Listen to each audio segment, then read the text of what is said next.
যে কোরআনখানা তোমাদের সামনে পড়েন, নবীজি সেগুলো প্রবৃত্তিকে অনুসরণ করে বলেন না, নিজের মস্তিষ্ক রচিত সেগুলো কোনো জুমলা বাক্য নয়। তাইলে ওগুলো কি? আল্লাহ রাব্বুল আমিন বললেন, ইন হুয়া ইল্লা ওয়াহিয়ুন ইউহা। আমি রব্বুল আমিন যে কথাগুলো আরশের মালিক হইয়া নবীর কাছে পাঠাই, নবীজি সেই কথাগুলো তোমাদের মাঝে বলেন। জোরে কোন সুবহানাল্লাহ। যদি নবী মস্তিষ্ক রচিত কোনো জুমলা বাক্য যে কোরআনে যোগ করে দিয়েছেন, অ্যাড করতেন, সংযোজন করতেন, আল্লাহ রাব্বুল আমিন তিনি বলছেন, ওয়ালাউ তাকাওয়ালা আলাইনা, যদি আমার নবী নিজের কোন নিজস্ব কথা জুমলা বাক্য সেন্টেন্স যদি আমার নামে কোরআনে চালিয়ে দিতেন, অথচ সেই জুমলা বাক্য সেন্টেন্স আমার নয়, তো সেই নবীর ডান হাত চেপে ধরে তার কণ্ঠনালীকে আমি ছেড়ে ফেলে দিতাম। আল্লাহু আকবার কর। তাহলে কোরআনটা কার? জোরে কোন? আল্লাহ সুবহানাহু ওয়া তাআলা। এই কোরআন পড়লে সওয়াব আছে কি নাই? আছে।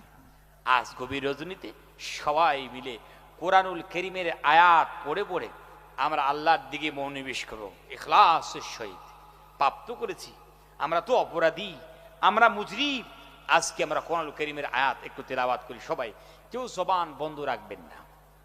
এমন একটা আয়াত তেলাওয়াত করব জীবনে হইলেও আপনারা একবার শুনেছেন, কারণ বেশিরভাগ মানুষের তো এই আয়াতটা মুখস্থই আছে। ভাইরা আমার, সবাই মিলে আমার সঙ্গে একটু আওয়াজ দিয়া আকাশ বাতাস মুখরিত করে আপনার দয়া মেহেরবানি করে আমার সঙ্গে পড়ুন। ইন্নী ওয়াজ্জাহতু ওয়াজহিয়া লিল্লাযী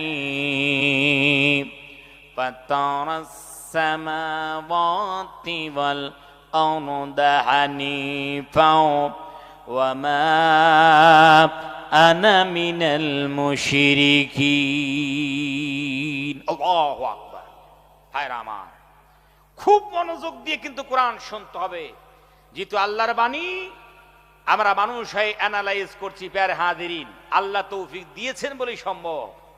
তো এই কোরআনুল কারীমের অ্যানালাইজ, এর তাফসীর, এর ব্যাখ্যা খুব মনোযোগ দিয়ে শুনতে হয়। আমরা আল্লাহকে কি বললাম? আল্লাহকে বললাম ইন্নী, নিশ্চয় আমি, ওয়াজ্জাহাতু ওয়াজহিয়া, আমি আমার চেহারাখানা ফিরিয়ে দিলাম। এই যে আমি চেহারাখানা ফিরিয়ে দিলাম, এ কথার অর্থ কি?